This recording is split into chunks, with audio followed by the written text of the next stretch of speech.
spring rush. My brother just quit. Now I'm in the hospital with his emergent surgery. I'm still thinking, I can still go to work tomorrow. I just won't sleep today, it's fine. Today, we're in Texas, visiting Efren from Native Scenery Landscapes. I wish I had like structure. This is not what I envisioned when I first started doing this. That means I need to fix it now, because it's going to break. Give my language, but it was kind of a shit show. I think it's getting worse. Efren made over $380,000 in revenue last year. This year my goal was 450. I would tell people, yeah, I'm gonna go into landscape, and they're like, what's wrong with you? You're in all these different spots and it's working. You're profitable enough. He wants to grow the business past $500,000, but he can't figure out how. I don't want to grow it with a broken system and everything falls and crashes. My whole identity has become this, which is cool, I thought, but no, it's not. I'm just kind of driving this with my eyes closed. He spends his day jumping from task to task without any clear direction or priority. I can't imagine my dad working like this for 30 years by himself. Going on 7 years of chaos, I've frankly had enough. He set the bar, so I can't complain until my year 25. Do you have email coming to your phone now? I do, yeah, and when I open the app, I get an anxiety attack. Well, these guys just showed up yesterday and I have a whole setup. What are we doing wrong? This is the Business Turnaround Show. My name is Mike Andes. I'm the founder of Augusta Lawn Care. We have over 175 locations around the world, and I travel the country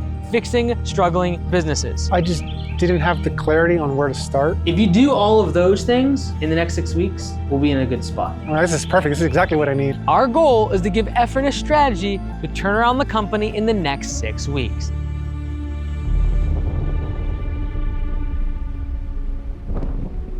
Like any family business is tough when you've taken over from your dad or whatever, so it's a very interesting dynamic that now his dad works for him. That's always tough, honestly. But then it sounds like there's been more of an issue with his brother and that kind of those expectations from a family business perspective. This beautiful Texas weather. We're supposed to be the one with all the rain. We stole it from you today. How's it going, Mike? Good, man. My name is Efren Loyola, and I'm the owner-operator of Native Scenery Landscapes. And we provide what I consider small-scale projects, mulch installation, plants, gravel. Dude, this is a nice little shop space. I saw actually on your Instagram. Yeah, so as you see, this is our workspace, and we have plenty of space. And I say that because our previous spot sucked. It was expensive. We started at my parents' house. After 2 years, we went to this storage space, kind of sort of more central. And it was nice. It was like a garage like this with an office space. And I was like, oh, this is great. But it turned out it was just expensive and not usable. So we were stuck there for 3 years. And what do you have to pay for this area? $700, $750. Okay. To give you some context, I was paying $2,000 for 3 years over there. Mercy. For my office space that wasn't insulated, so you can imagine in the summer. Oh my goodness. My brother, myself, we would go and it was in the summers, we would go and mow lawns with my dad. Because that's all it really was mowing lawns. Sometimes he would have these clients where he just kind of goes there all day and does more of like just groundskeeping, general stuff. My brother and I would go and we're like 8 or 10 years old. And I didn't think anything of it because I'm like 10 years old. Yeah. My brother was always so far, he's like, man, this sucks. And I'm like, no, I mean, this is fun. A lot of times when you have a generational business, the challenging part is the person that it gets handed off to never built the company, they weren't the founder, and that they're given the responsibility of the CEO. And it's rare that you have a random kid of an owner that is a good CEO material. Like maybe they are, but it's rare that they are actually the best candidate for that job, because they're not the founder. So if you look at the whole business, what percentage of it is you think mowing, landscaping, and then the other, which would be like irrigation and weed control? Yeah, 75% lawn service. Got it. Kind of break the other 3, well maybe another, then projects, and then weed control audits are like the small 2 ones. 10-15%. Yeah, but I would say if I had to guess on like margin-wise and profitability, they're higher profitable services. And you're doing all of it. I just haven't built scaled it up. Okay. Like a system around it. Okay. And that's what I'm working on. They might not have the cultural kind of like vision for the business, or like what the vision for what the brand should be. Or they just, a lot of times you'll burn through employees because they don't have the ability to like attract people to what they're trying to do. But also there's people like Efren that take over the business and then things go super successful and just you double or triple the business. Most of the time because you take on technology and you upgrade the tech stack of what you're working with. I see the end result of potentially retiring my parents and having something that's sustainable and long-term. And it may work out, may not, but so far it's been working out, and yeah. Did you work for your dad before taking it over then? So he's been doing that for as long as I remember. Okay. Mowing lawns, and he's always been like a one-man crew. Go back to work and help my dad, like I said, he's working by himself. He's getting older. 7 years ago is when I came on. I'm like, initially I just came on just to help. And I was in between, transitioning between careers. And once I started helping, I was like, why are we doing this like the hardest way possible? Why don't we make things easier? And 7 years later, now I'm here and we're still here. Oh, wow.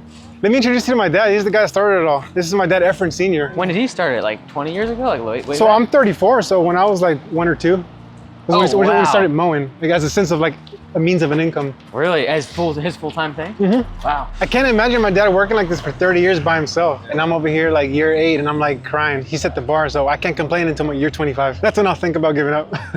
25 years later, I was in between careers, you could say. Registered nurse, actually. So it's kind of super random. People always ask me, I was like, how the hell did you end up here? When I was working at the hospital, I would tell people, yeah, I'm going to landscaping. They're like, what's wrong with you?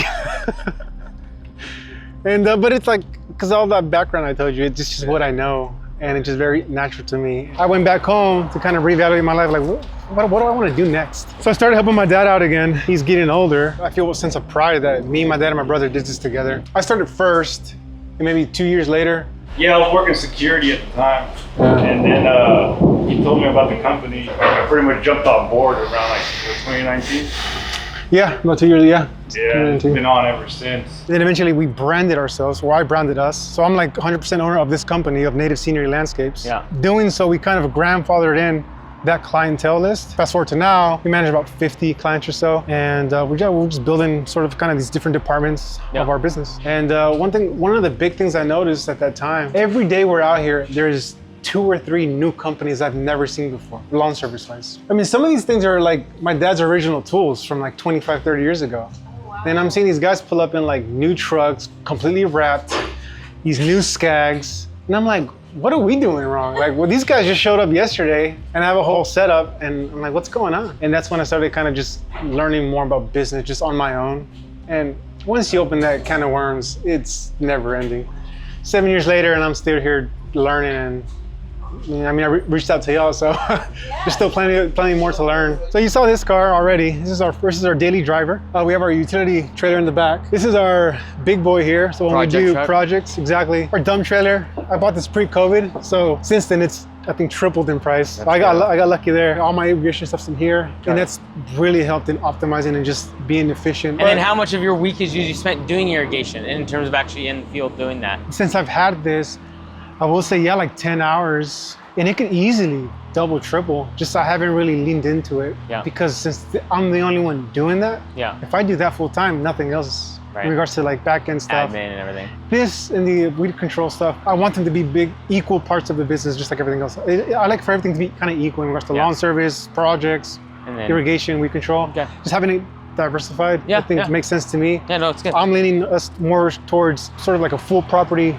maintenance type of company. So lawn service, my irrigation, my weeds, planting. So guess what? We do all that stuff in-house. Seems to be very profitable. So you're in this limbo of like, I know I need to work on the business, but I can't afford to work on the business, so I'll stay in the business. So the only way to really navigate that is either A, work 20 hours a day to try to do both, or you got to kind of take a short-term step back profitability-wise so you can focus on growing the business. So like scaling that side, do you eventually need to hire someone for those? Because like obviously, like you said, if you're doing more of that, then you can't be doing the rest of the business.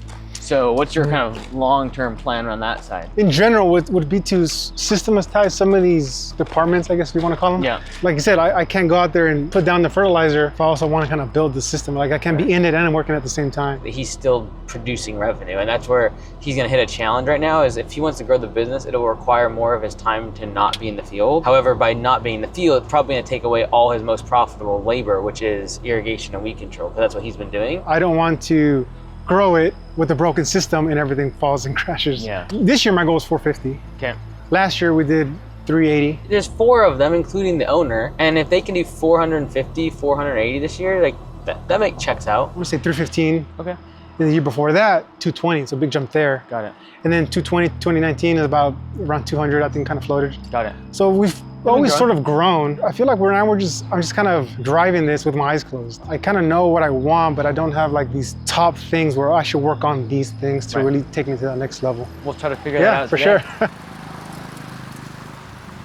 I wanted to just take a second to show you. So this is where we started. This is where my dad started. Oh, wow. This is where we worked out of. This is where I grew up. This is my home, and this is where my dad worked his business. So every morning, we would just come out through here. This is what my dad built a long time ago. This is kind of the original shop. That's awesome. Since then, we've sort of transitioned out to now the storage, and now my dad just kind of uses this for his own stuff. So you're here usually most of the day, and then you'll take the afternoons and head out with like irrigation, chemicals, stuff like that then? Yes, if I plan it out that way. The ideal day is go to the storage, get the guys ready, and touch on anything that we need to touch on. I'll come here, catch up on like emails or just quotes I need to work on, just kind of back-end admin stuff. I wish I had like structure. Right. And this was like Monday, Tuesday, and Thursday, this is what I'm doing. And the other days I'm doing this, like, no, it's sort of seems to be up in the air, kind of juggling different things depending on the week.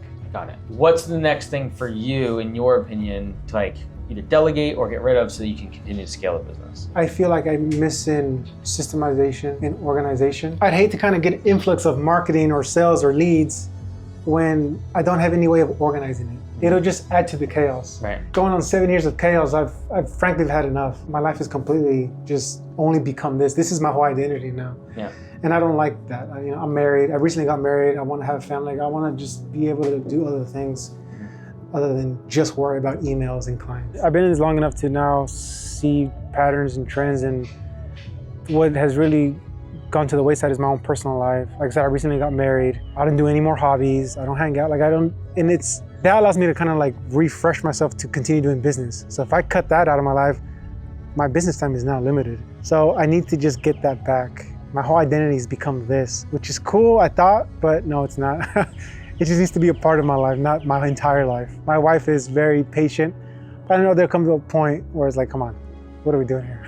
All right, so you probably see me use the 4L framework a little bit. I love that. Okay, cool. The 4L framework identifies the 4 reasons why every single business will stop growing. These 4 constraints are liquidity, leads, labors, and leadership. A lack of any one of those things can cause the business to stop growing. From a liquidity perspective, the business looks relatively profitable from what I can see. Like, and you've been able to take a decent paycheck. Like, is there cash crunches that I am not seeing? I think off the top of my head, one of them was our rent. Okay. It was a huge thing that we would deal with all the time. The $2,000 a month. Yeah, and then also having storage because there wasn't enough space in one spot, and that was like 3 years long. The more recent, I think it was how I'm paying guys in regards to payroll. It's like, I don't know what way is best, so we've tried different things. At a certain point, I was just paying guys just to kind of be around because I didn't know what else to do. This is not what I envisioned when I first started doing this. I wanted freedom. I wanted the ability to be there for my friends and family, and yeah, where I was headed was the opposite of that. And it's just that whole little time frame, which is the accumulation of everything kind of going bad. No systems, everything being like last minute. I'm stuck in one spot. Like it just all kind of came crumbling down. I think I've narrowed that down more. It's almost similar to what I think you do. I'm paying them based off our budgeted scheduled hours. So if there's 8 hours, I'm paying them 8 hours. If they finish in 6, they're still getting paid 8. So that's basically a day rate. Is that kind of what you're using right now? Yeah, kind of. But also kind of based on what the day is. Right. I feel like that's lessened the bleed in regards to any kind of bleeds that I'm aware of. So from a debt perspective, is there any debt in the business right now? The only thing is one truck, $24,000. And that's the landscape truck, I assume. That's my own personal truck. Got which I use for landscape. So right, okay.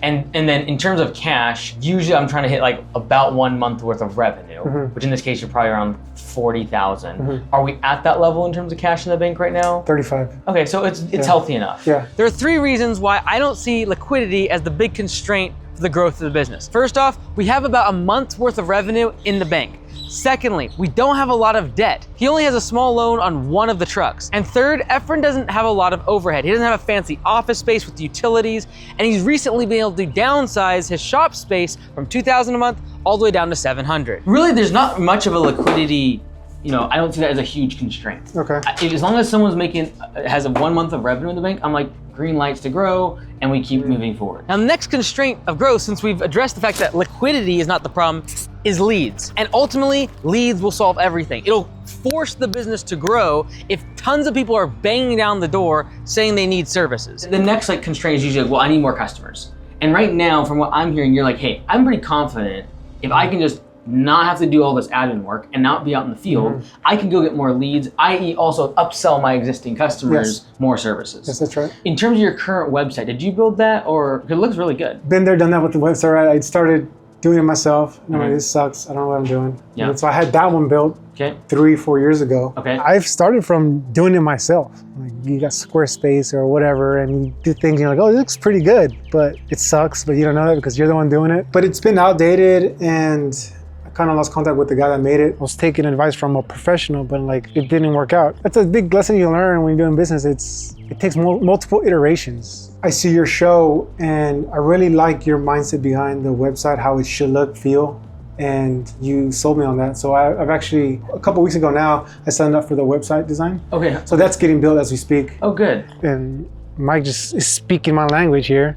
He's speaking what I'm thinking. I'm like, this just only makes sense. I'm really excited to see how it turns out. It's only been about probably 2-3 weeks since we initially sent over everything. Another opportunity when it comes to leads in the 4L framework for native scenery landscapes is their website. And the website actually looks pretty decent, but it was built a long time ago and there's not been a lot of updates. There are URLs that are missing, pages that are missing, there's scripts that are missing. It's a very slow site, even though it looks half decent. That's why it's so important to keep your website updated, constantly change the pictures, the video, and make it seasonally relevant. During the middle of winter, I'm not going to be pitching mowing. During the middle of spring rush, I'm not going to be pitching winter services. And so constantly making updates to a site is very important. And this is why I'm so happy that Efren has reached out to Tori and the team at Lawn Care Web Design, where we actually help build the site and keep it updated on an ongoing basis for search engine optimization, as well as the actual design of the website. The reason I think I'm really happy you're thinking about it now is because once you fix the other things, this will become a constraint. Yes, exactly. Like, in part, if you had 20 leads coming in today, you would be forced to like, oh, I have to get an office person. I have to focus on just doing the sales. Yeah. Oh, I can't even do the irrigation and the chemicals because I have 20 leads today. Ultimately, like if you have enough leads, you can raise prices. And if you raise prices, you then have the capital to be able to spend more money in marketing, hire more people, solve other problems in the business. So really, money solves everything, but usually you make more money if you have so many leads that you literally will indiscriminately raise prices. Everyone always says like, this isn't a problem because like they feel busy. But ultimately, if we delegate a whole bunch of other things in the business, it would become the constraint.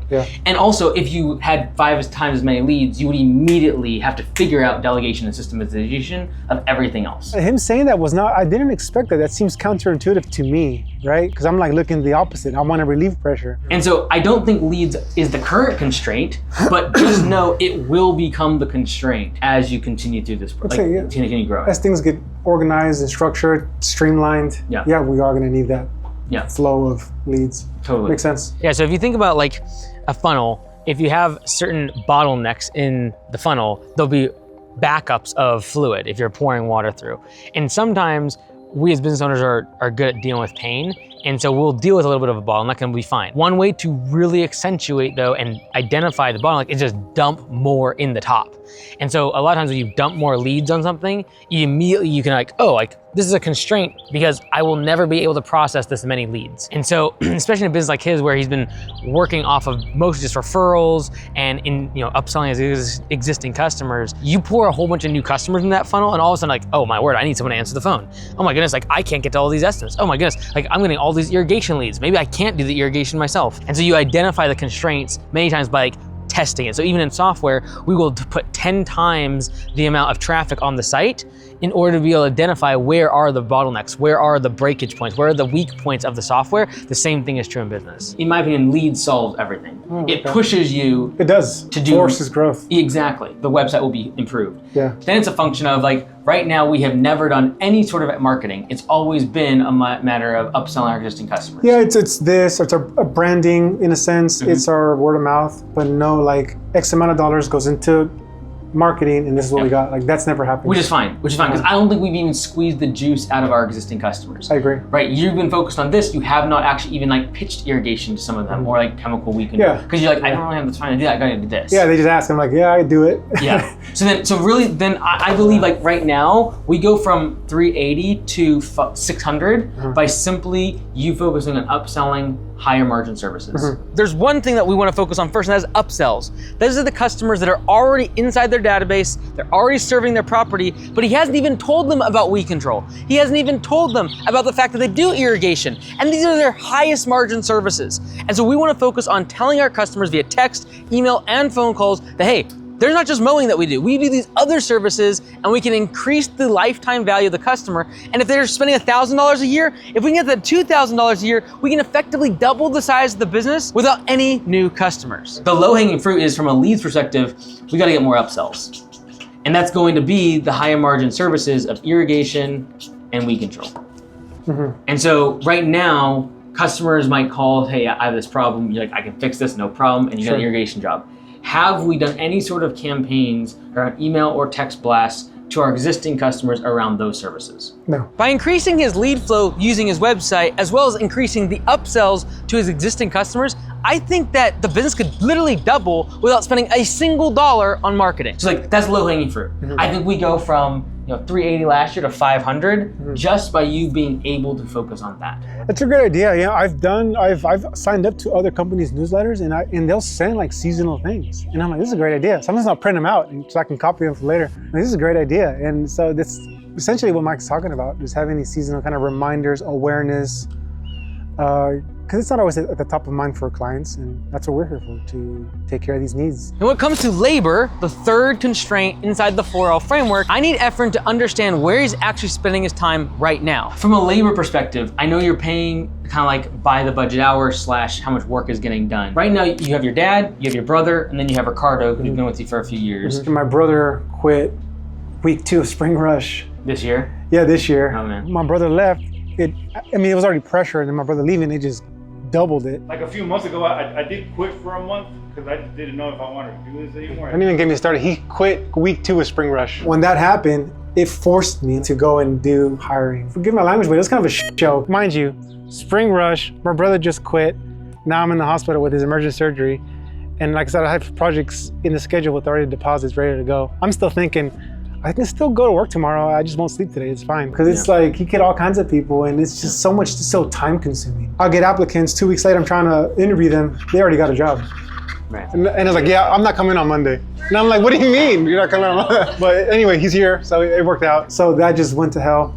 My brother ended up coming back and sort of kind of saved the day, and for now we've been good. So we're kind of back to where we were. We're not maxed out on our work. We can probably add in 30 more hours per week of work. Friends and family say, you just need to hire, but hire for what? To do what? Right. Like, I'm not just gonna have a body here.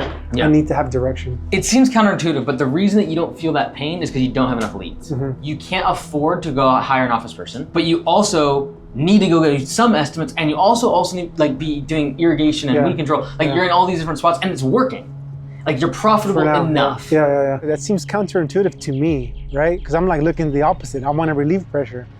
But like, no, it makes sense. And I'm glad that he brought that up or saw that, because I do understand how that would work. I'm creating pressure on this side to force me on that end. Because left to my own device, I'll just sit on it and not do anything. But if I'm forced to, just like with the first time I tried hiring, I did it because I was forced to. I could have done it at any point, but no, I did it when I absolutely needed someone today. Yeah, right? Sometimes you gotta be forced. So that's great insight. And it makes a lot of sense. Can we get systems on the admin side so that we can spend a little bit more time on the sales side? And then that way we actually push irrigation. Because right now, I don't believe I'm going to convince you to get an office person and you go do more estimates. We don't even have enough leads to do that.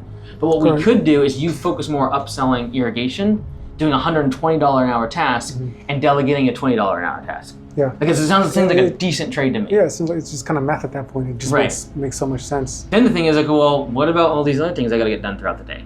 That's the part that we can delegate out, right? So from a labor perspective, I actually think then this becomes admin.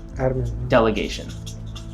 Because in my opinion, this, as cool as it is, not a good use of your time. Especially when you know you can go out and make $120 an hour. Sure, no, I agree. I do feel when I'm here, I'm lost. What am I doing? This is not what I'm made for. Delegate and systematize that admin role and have that not completely, but like really off my shoulders to the point where I'm like not, like if I don't have my phone and someone else has that, and if I'm not looking at my emails, I mean, that right there is such a huge game changer. It just frees up, I feel like it'll free up half my brain to do other things.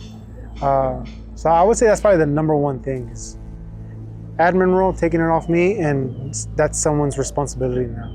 and all I'm doing is kind of like overseeing it. Yeah, there's nothing wrong with choosing a certain size of business and then being profitable at it as long as it serves your goals. The reason I did not hamper down the fact that he could just optimize the current business, make it more efficient in sales, operations, and admin, tighten up his schedule, do some time blocking, because I felt like it was sucking the life out of him to do admin, and he would just much rather be doing other things. And even the fact that like him saying like he gets anxiety every time he opens his email inbox, if you grow the business by 20 or 30%, it's just gonna get 20, 30% more anxiety and more problems and more issues. My objective is to give that role to someone that loves opening an email, loves categorizing things, loves checklists. That might not be his strength, but it's someone else's strength. And what's cool is there's people who like, it's the opposite. They could never do irrigation. They could never lead a team. They don't have anything about landscape, but they step in here like, oh yeah, I just like change this and make this better and improve this and make this way, way better. If you just spend that time upselling and doing irrigation weed control, let alone sales and hiring and everything else, if you just did that, you would be able to add another $100,000 revenue. Yeah, exactly. And so putting them in a role where they're gonna succeed and then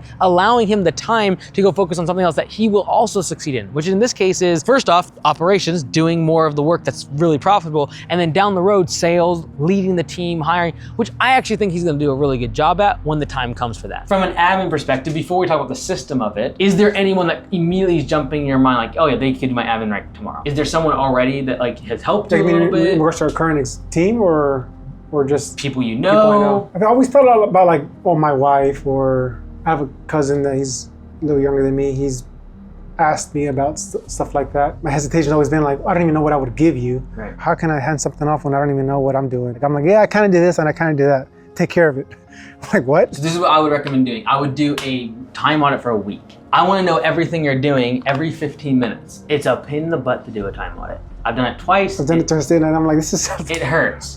So you could scan it into your phone, or I did it just with paper because then it's actually really painful. But then what you start to realize is like, oh, I spent 15 minutes answering one email.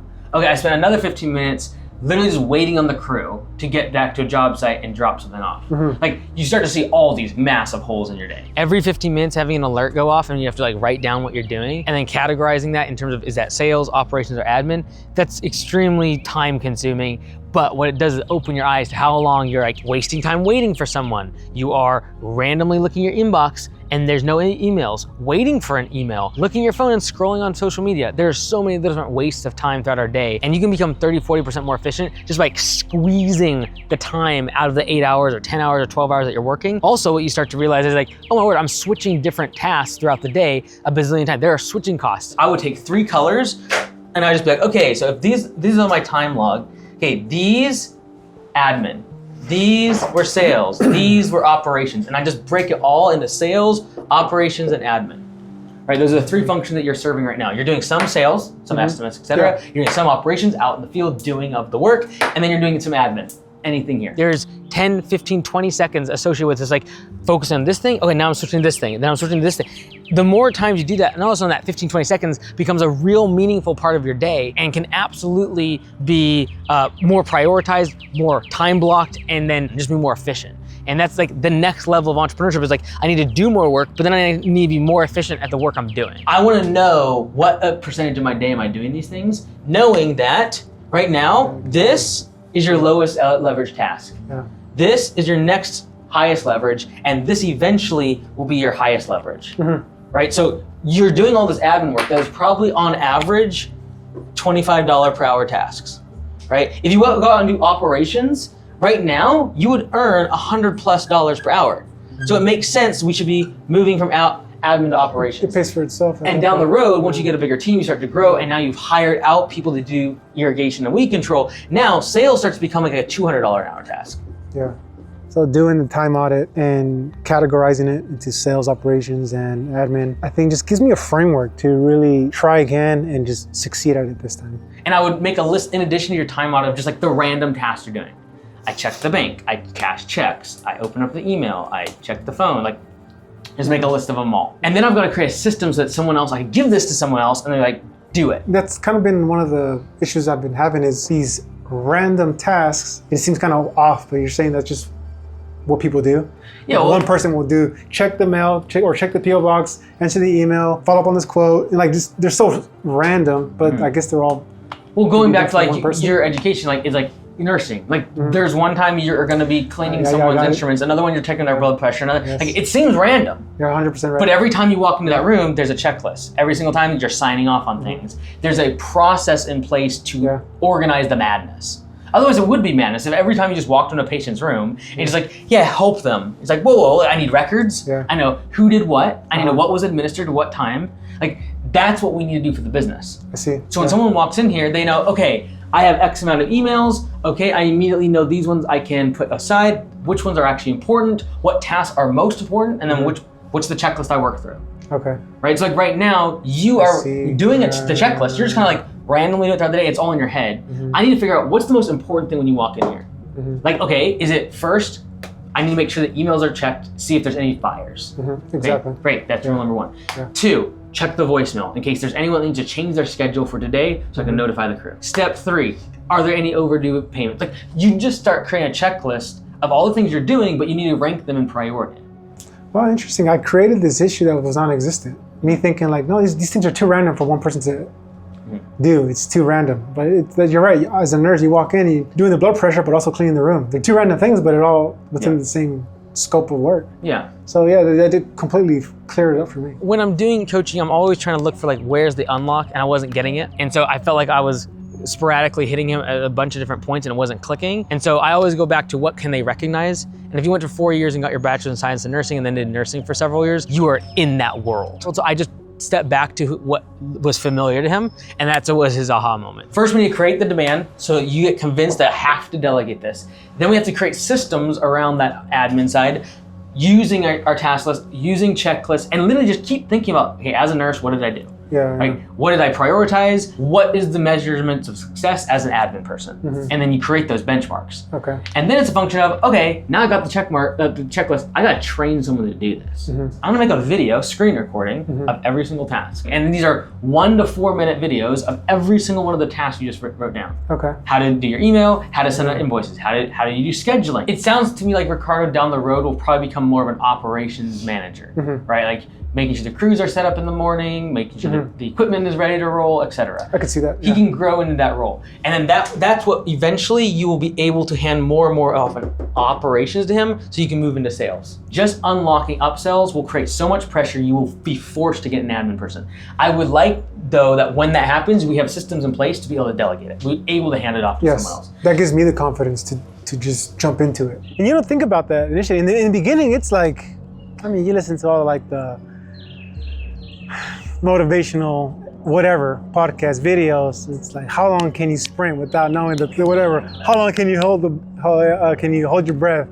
Carry the boats or whatever. And it's like, man, it's been 7 years, man. I need some help.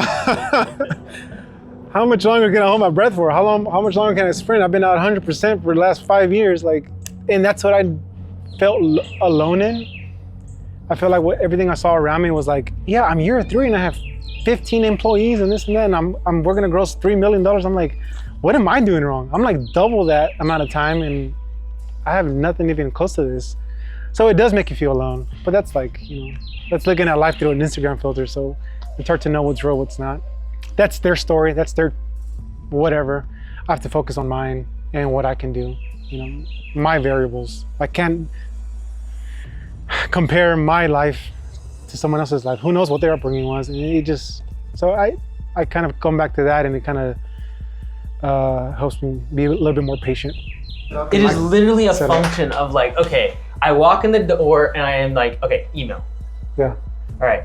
And then what does that entail? A lot of things, right? We got to organize the email. We got to archive emails. We have to address and respond to emails. So each of these are going to be videos. Right? So it's like, okay, here's your checklist. And then here's your video training. Yeah. And you're gonna make it a Loom account or Google Drive and just literally have folders of, okay, email, number 1. So here's how I organize it. It could be a 60-second video. Like right now, it can't just be, I opened that one, I already addressed that one. No, it's like, we have a folder for archived. We have a folder for completed. We have a folder for all the payment ones. Or like, there has to be a system in place. Yeah. And so you're gonna make this list and it's gonna be 30 to 50 things. And then you're gonna have to ask yourself, okay, reasonably, which one can he handle? True. I know the client, the rapport, and the history. he doesn't. So it's like you prioritize based on like that knowledge of that specific client. Or not, because let's assume for a moment that no one else will ever know the customers the way you do. Fair. And so they will always do a lesser job than you. Okay. 100% of the time. There will be times that if you have your cousin or anyone else in admin, they will answer the phone wrong, they will say something wrong, you're like, oh, that one customer doesn't like that said that way, or they want it this way, they don't like weekly, they like bi-weekly. Yeah. You're gonna have that. I know I need to delegate admin so I can focus on doing more operations. I understand what you're saying. Okay. And the same thing will happen with Ricardo down the road. If you start handing more operation stuff off to him, you're like, it should have been done that way, but who cares? I'm focused on sales now. And so as I delegate things, I'm okay with it, like 80, 90% of what they could have done myself. I see. Okay. Also, I'm gonna set them up for success with, hey, here's the checklist, here's the video training on how to do it. You don't wanna tie the incentive or like their paycheck to watching the videos, because that's not actually the outcome you want. You wanna tie the incentive to the outcome. The outcome is, I don't want voicemails, I want every call answered, I want emails processed in a timely fashion, so then I create success metrics around that, and those metrics are the thing I incentivize. So for example, whether it be bonusing, like giving them the carrot, hey, if there's no voicemails this week, you'll get X amount of a bonus. Or just saying, in order to retain your job, if this metric is not above this, we got a problem. Determining the success metrics and being clear on those is important. And are those the actual success metrics for that role? And that's what I tied back to him and said, like, these are the things that if you just knew them, you wouldn't be questioning whether or not they're doing a good job. Like for my team out in the field, I'm just looking at budget hours and their actual hours. Like what's their efficiency score? Budget hours divided by clocked hours. If I know that number and I also know that they're not getting a bunch of yellow slips and callbacks, that's all I need to know. Those are the success metrics I need to know that they're doing a good job. For a salesperson, it might be their close ratio or the dollar per hour that they're selling at. These are the type of things that if you create success metrics for a department, you don't need to micromanage them, and you're not always wondering and looking over their shoulder, are they actually doing their job? Because the success metrics tell you that story. There should theoretically be no excuse for your cousin or anyone else doing admin to ever say, I don't know how to do this, because you have created a checklist and then you have created, hey, here's the prioritization and here's the success metrics. Right? So the other thing we haven't talked about is prioritization, I can't spell. Prioritization, and then I'm gonna have my success metrics, right? Yeah. So like, the success metrics for an admin person gonna be things like all the phone calls are answered, all the voicemails are responded to, all the emails are responded within 24 hours, and then I have success metrics, right? So checklist with training, priorities, so like which of these do I do first? And then success metrics. If you create those for each of those things, you should be able to literally hand someone a folder of videos and be like, go. I see. Interesting. And now that just allows autonomy and like, let's see if we can do this. And what's crazy is you do this without hiring someone else and probably get 30% more efficient at admin. You're like, oh, my checklist says I should be doing this right now. Yeah. Instead of right now, you feel like you're just kind of firefighting to get it. There is no process for it. Okay. The big thing is, yes, you having insights to one customer today will serve them better. But if you take out the natural extreme of this business growing by double or triple, you will not be able to do that. Understood. You will not be able to handle this many emails, you will not be able to handle this many estimates, you will not be able to handle this many phone calls. And so sometimes think about like the end game, asking like, will this system break? And like, oh, so that means I need to fix it now, because it's going to break. And in you doing all of this yourself and doing the irrigation and the weed control, it's not gonna work in $1 million business. No, yeah, I mean, I was coming in blind. I mean, I don't know, I've never done anything like this. I don't know nothing. And but like I said, I'm not scared of anything. And I've seen the other turnaround shows, it's like, I don't do a hit piece or anything. So it's like, I think we're fine. And at the same time, what would they say? I have nothing to hide. So I think y'all are extremely personable, and that helps a lot. This is low-hanging fruit. We're gonna delegate admin. That's great. We use the time audit. We are then going to do these 3 things, which is checklist. Now I'm getting ahead of myself, but here we go. Checklist. Then we're gonna do a prioritization, and then we're going to do success metrics. In prioritization, you mean by like this task ahead of this task? Correct. Because what's really annoying is when you give someone, here's a checklist of all the stuff you need to get done, and they're like, yeah, I got all the invoices sent out, couldn't quite get to the email today. And you're like, what? Yeah. Mr. Jones was freaking out this morning at 6 a.m. You didn't respond to him, right? Yeah. So the reason is because, like, for example, using the nurse analogy, there's times you didn't get to clean the floor because there were people bleeding out in the ER. Yep, exactly. And so I need to focus on the ER. Don't worry about that petty little thing. But the admin person you hire will not know what is petty versus what is high priority. And so you're going to give them a prioritization. And that's just through time, they pick up on those. No, that is through you things. telling them. You do this I'm first. saying after I tell them through time, I'm assuming they just learn. It's how I learned. They would get better, yes, Yeah. that's how you learned. But again, we don't have 6 years to get them efficient. Fair, yeah. Right? It took us 6 years to like figure all these current processes. We do not have 6 years. We No. have like 6 days. Yes. Might kind of help me kind of reset my mind in regards to time frame, in regards to hiring. I'm over here thinking like, oh yeah, it'll take a month or a couple months. It's like, no, it's hire, teach, 6 days. Get it done. And I'm like, oh, I mean, yeah, ideally, I would love that. So, but I guess in our head, we think it's gonna take so much longer because it's taking me 7 years to get here. So if I do you in 3 months, that's perfect. Like, no, that's too much. We need to do this fast. So kind of resetting my expectation with that also is just gonna turn things around a lot faster. Fortunately, admin tasks are relatively simple as long as you make them simple. Yeah. And then what's going to happen as you start training someone, you realize like, oh, my estimates are an absolute guessing game. They are. Great. Then I create a system around that. But that's a higher leverage task, sales systems, than me answering the phone right now.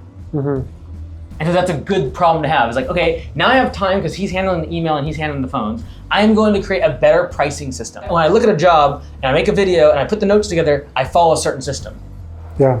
Right now, we don't even have the time to think about that because you're answering phone calls and emails. That's exactly right. Right? So like, yes, we could figure out a pricing system. I think that's a great thing. But right now, I need you to get time. I think you will figure that out. Talk to ChatGPT, listen to the content, you will be able to come up with a pricing system. But right now, we're just focused on all this firefighting of That's low-level great. tasks. No, this is perfect. I mean, I knew my issue wasn't necessarily leads. It was like we're digging down to admin now being like the low-hanging fruit almost. Yeah. That's going to be it's almost like that first block to build on, which will just free up the rest of my things. Yeah, and the reason I talk about the leads so much is because like you're in this weird spot where you can't afford what I'm talking about. Sure. So I need to push you to the point where like, okay, we were going to do like 600,000 this year. I definitely need someone to do admin for me. Yeah. Right? Okay. Cool. We'll come back to the kind of the 6-week plan and some of the action items. But in terms of leadership, what do you feel as a leader is the lack? And leadership in regards to my own leadership? What is that disconnect? Because that was something that you mentioned in your application video. In regards to business leadership, scaling, having a team, managing, I never seen that. I don't know what that looks like. Yeah, you can look at videos online, but it's different versus having like very visceral around you. I feel that I've always just kind of freestyled or guessed and tried different things over the years. So I just feel like I'm just kind of pulling in the air for lifelines to try to figure out what works and what doesn't. The last L in the 4L framework and the last constraint that we're going to talk about is leadership. And right now, Efren hasn't really shared the vision of the company with the team. And furthermore, he doesn't really know what the future of the company is. He hasn't got a clear goal or vision for what that's going to look like in the next few years. Right. Sometimes it's just a matter of like knowing like uncertainty of what the future looks like. Yeah. So like how I kind of look at any business, as we've already mentioned, like sales, operations, and admin. Right now, if we put like the name of who's managing these things, it is Efren, and Efren. As the business scales, what you'll end up doing, you'll find a manager for sales, a manager for operations, and a manager for admin. And then you will become an actual CEO, right? That's now really where it's focusing on strategy, hiring. You're thinking about the next level, another location, pricing increases, etc. Okay. Right now, you are all these 4 things, and that's fine. At your size of business, that's very normal. Yeah. But the reason people stall out here is because going from passing 500,000, you usually need to start replacing yourself somewhere in the business. Below operations, many times you'll have like different departments or divisions, like irrigation division, weed control division, crews, etc. Right now, what I'm asking you to do is replace Efren as the admin manager. As the business grows, you get 700,000, 800,000. The next thing that's probably going to happen is you're going to replace yourself on the operations level. So now everyone reporting each morning is probably going to talk to Ricardo. Right? And that also might mean him having to do like some ESL or some other form of figuring out how do I delegate things to him so he can take that thing over. Right? Yeah. That's probably going to be like a 1-2 years from now. And then eventually, once you cross like $1 million, $2 million, and if you still are willing to grow the business, eventually you'll replace yourself as the sales manager. Okay. And so right now, the reason it feels somewhat just chaotic is because you're bouncing around from thing to thing Yes, to thing to thing to thing, yeah. right? And that's normal. You can't afford managers at that level, at this size. But Which is why you're asking to push the leads to. yeah, we're going to try to delegate Yeah. this admin one first. And the same thing that we did here, checklist, prioritize, and success metrics, is the exact same thing you're going to give Ricardo in a year or two when you start delegating operations. So the exact same process will be used to delegate operations and eventually sales. Because in 3 to 4 or 5 years, when you're handing us off sales, you're going to actually have a pricing method in place. You're going to have success metrics of close ratio and what percentage of the people we are upselling, et cetera. You'll get there. Don't worry about it. Yeah. Right now, I'm just trying to ask you to let this one thing go and minimize the chaos of you currently hopping around from one to one. Wow. Yeah, and I like the idea long term because it sounds like it's just copy paste. Yeah. Once you kind of get this framework figured out. It's a tough one, right? It's going through this process. Create the checklist. I'm going to create the training videos for them. I'm going to prioritize them for them so they know what actually they're supposed to be doing today, because it gets really frustrating when they work on the wrong thing. Yeah. And then third, success metrics. If you do that for each of these roles, that's how you delegate them out. You talk a lot about doing the videos of the different tasks. Is that just like your go-to method, or is that do you mean also just showing them in person? Or are you saying video is just better because they can see it again and again and again? They can see it again, because I don't want them to be calling me a week later, be like, hey, Efren, the invoice thing, I remember you showed it to me, I forget how to send out the invoice. You're getting ahead of it. Right? Yeah. And then also, what will happen, they'll ask you a question a week later, like, sick, I don't have a video for that. Great, that night, you're making a video for that. Just documenting. And then when they everything. quit in 6 months, because something in life there happens, Sure. you are simply able to copy and paste that to the next person. Wow, so the key is having the video System. instructional system. It's not a matter of I have to train someone. It is a function of I have a role, I have a responsibility, I have tasks, I have checklist training, and the ability to be able to measure someone's success. I want my business to be process driven, not people driven. And right now it's so people driven. Yeah. Like it's focused. It's the weight's on me, the weight's on Ricardo, the weight's on whatever. But if someone leaves, I can just drag and drop the instructions, and they can just pick it up from there. Oh, that's great. Yeah, I'm just excited to get started and knock these things out. Over the next 6 weeks, our plan for Efren to turn around the business is number 1, get the website built from Lawn Care Web Design so his website generates more leads. You have a decent amount of reviews. I would definitely look into getting automation set up to ask for reviews for Google. I think you had 28 reviews. 29. Yeah. 29. I'd love to see that over 50. Especially in South Austin, you need that just to start. So website's going to be optimized for conversion. That's really the part that I saw as a lack, and I'm glad the team, they'll look at this in terms of the estimate request form being on the home page, not being on the back end, a couple buttons and different scripts that were being ran. It'll be improved. So that one's relatively passive because now you have someone else doing it. The upsells, this is the part we want to jump on ASAP. We want to email and text message and or call all of our customers. You have 50 customers. You could technically call every single one. I could, yeah. I know them by name. Right, yeah. Eventually we won't, which is fine. But for now, let's use it. The second thing in the 6-week plan is for Efren to call, text, or email existing customers and upsell them into weed control and irrigation. Do you have campaigns set up in Jobber for mass email or not yet? I've never done it, so I don't know if that's already kind of pre-made with everybody's emails, but right. I mean, okay, so we're gonna never tried it. I'm gonna put send weed control / irrigation upsell. Stage 2 of that is offer, like make an offer. So for example, hey everyone, this is the perfect time of year for pre-emergent, and boom. And then next month, like I would create a 12-month calendar for upsells. So right now I have the 6-week plan is send the weed control irrigation upsell to all clients, but also it's also is a 12-month calendar. This will be part of his 12-month upsell calendar, where every single month we have an offer for our customers to sell them more services. Would that be like a marketing calendar almost? Exactly. Okay. Right? So right now we aren't even thinking about like marketing to cold traffic. We're just thinking about how do we market our existing services to our existing clients. Okay. And how do we get someone from paying $1,000 a year to $2,000 a year with us. So upsells, super important. We're trying to get irrigation and weed control, specifically because we know it's high margin and it gets you out of doing admin and into operations. This massive increase in new leads and new jobs coming in could be the pressure that Efren needs to actually force him to delegate the admin role. So that's gonna lead us into next step, which is we're going to hire admin. Yeah. And at first, maybe that's 4 hours a day. And you say, hey, look, in the morning, I need you to like do these things. Make sure everything we're good. And then throughout the day, whenever you can get to it, these are the other things I need you to do. The third thing in the next 6 weeks is to hire an admin person. For that to happen, we've got to create a checklist, prioritize what they need to be doing, and create success metrics for that role. But we've got to hire someone so we can get back in the field doing those high margin tasks. You are going to feel out of control when you do this. Definitely. Once you have defined success metrics, you only need to know that metric in order to be able to know whether or not they're doing their job. Do you have email coming to your phone right now? I do, yeah. And when I open the app, I get an anxiety attack. Yeah, 100%. So no more email on your phone. The fourth thing that Efren can do in the next 6 weeks to turn around the business is get his email off of his personal phone. Let the admin handle that. And furthermore, that time motion study, number 5, I need him to do it so that he can actually prove to himself that this constant back and forth from email to phone to doing work on the field and switching back and forth is causing a lot of wasted time. And if he just focus and get that email off of his phone, he'd be able to be much more productive. This would reduce the chaos and allow him to focus on growing the business. Actually, let's just make part of the 6-week plan. No email on phone.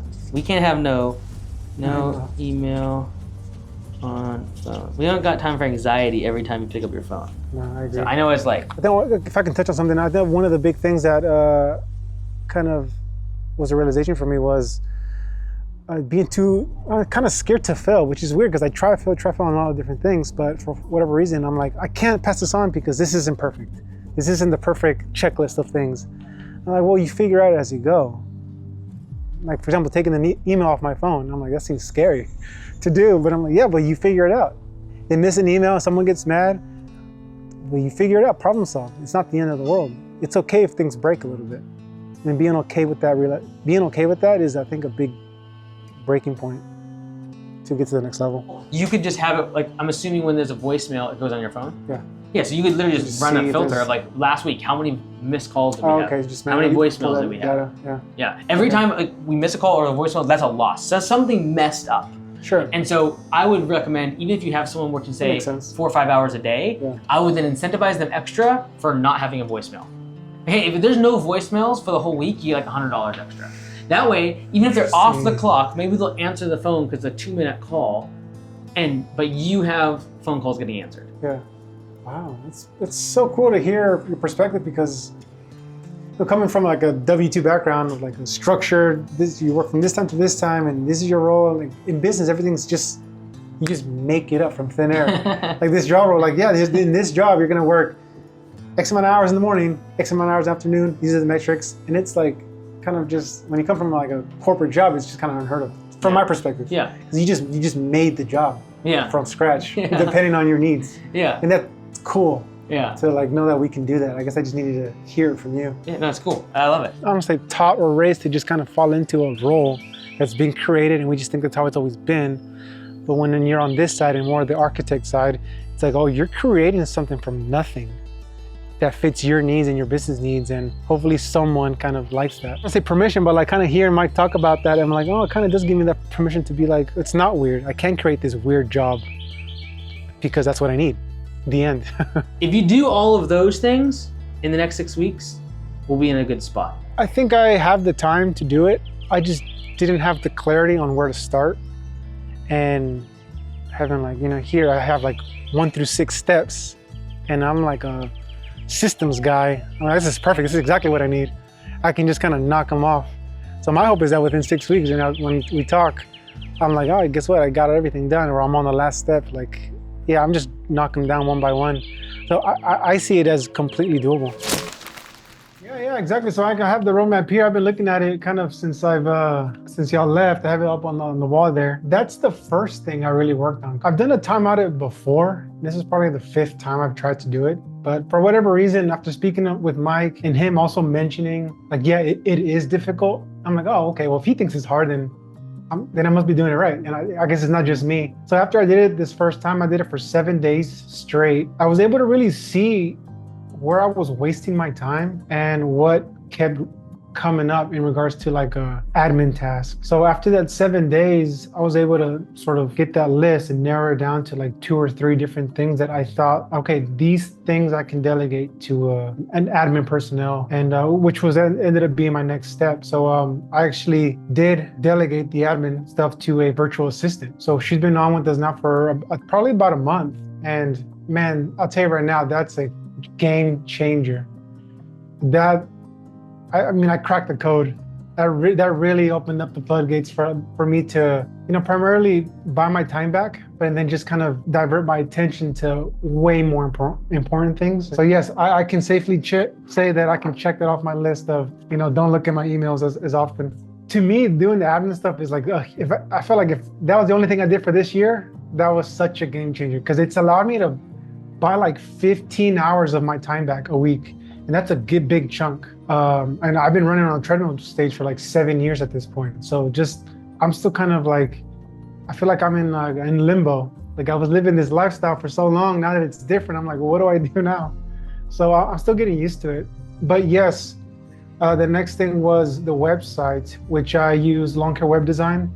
I wasn't necessarily happy with kind of my old website. It just felt a little outdated. And I have it now, so it's live now.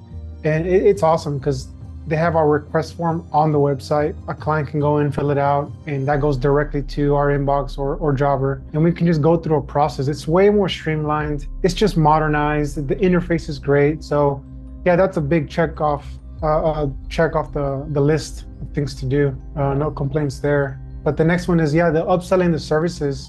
I think now that I have a lot more clarity on how I'm going to do it, or just the fact that I have clarity, I have mental bandwidth, I can now say like, oh, hey, let's how do I build up like a seasonal marketing calendar, if you want to call it that. So now that I have this time back, I've really been in, like I was out there today actually. We had irrigation quotes that I sent out, and they were accepted, and we spent the whole day today just getting that done.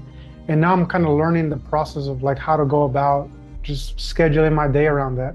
In the past I tried to, but it was always so frustrating because I would get these phone calls, or I'm looking at my email because there's something I have to check. Now today I spent the whole day doing just purely irrigation work. And that's, like I said, that's a game changer. And I'm really looking forward to just build on that and then build up these departments of irrigation and weed control fertilizer, just kind of implement it into my company so we can sell sort of full service programs versus just the bi-weekly lawn service. Maybe that's why I haven't spent so much time doing the marketing stuff, is because I had been still working in the field just on things that I should have built up, and I just haven't had the time to. There's days where I'm like, and my alarms are like 5:20 a.m. and I'm like, actually I can sleep in tonight till 6. I don't have to be at the storage at 6:30 today. I can sleep in a little bit. So just having that, like a little bit of margin in my life after, like I said, 7 years of just treadmill operator,